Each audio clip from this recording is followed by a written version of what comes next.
Jill had always been an independent thinker, so when the routine of life in Los Angeles started to get to her, she decided to go on an adventure.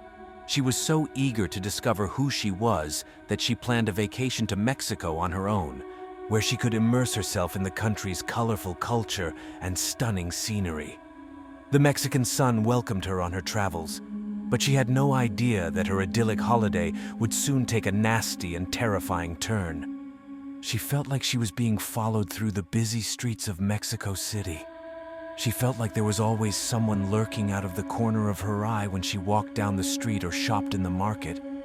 Her heart was pounding, but she tried to dismiss her fears as the result of being in a foreign city. But they were just the beginning of her problems.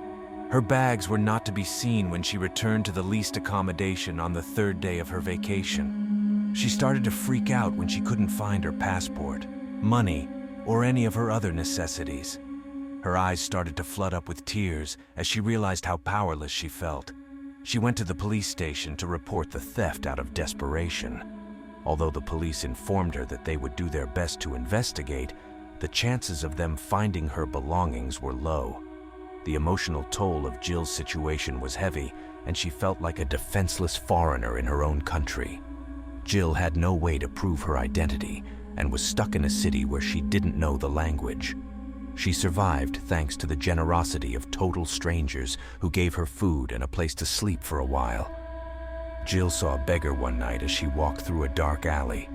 Because she felt bad about his situation, she gave him some of the few coins she had found.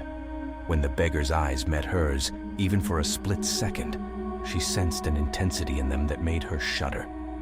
After the beggar left, she remained in her improvised bed, unable to escape the notion that he was responsible for all of her problems. She felt a wave of panic wash over her, and she held on closely to what little she had. As the days progressed into weeks, Jill's predicament worsened. She was now a forgotten apparition roaming the streets of the city. She felt like an imprisoned animal, with the darkness closing in on her and threatening to devour her at any second. Then, one fateful night, Jill was hiding in a shadowy nook of a derelict building when she heard approaching footsteps. As she heard the approaching footsteps, her heart began to pound violently. She peered into the shadows and recognized the menacing beggar from before. Jill stood as still as the beggar walked into the light, his ominous smile now visible. He spoke to her in a language she didn't know, and the room appeared to shrink around her as he muttered. The beggar's frightening laughter echoed through the night, and it was the last thing Jill heard before the darkness engulfed her. Jill's solitary flight to Mexico from Los Angeles was a nightmare from which she would never awake.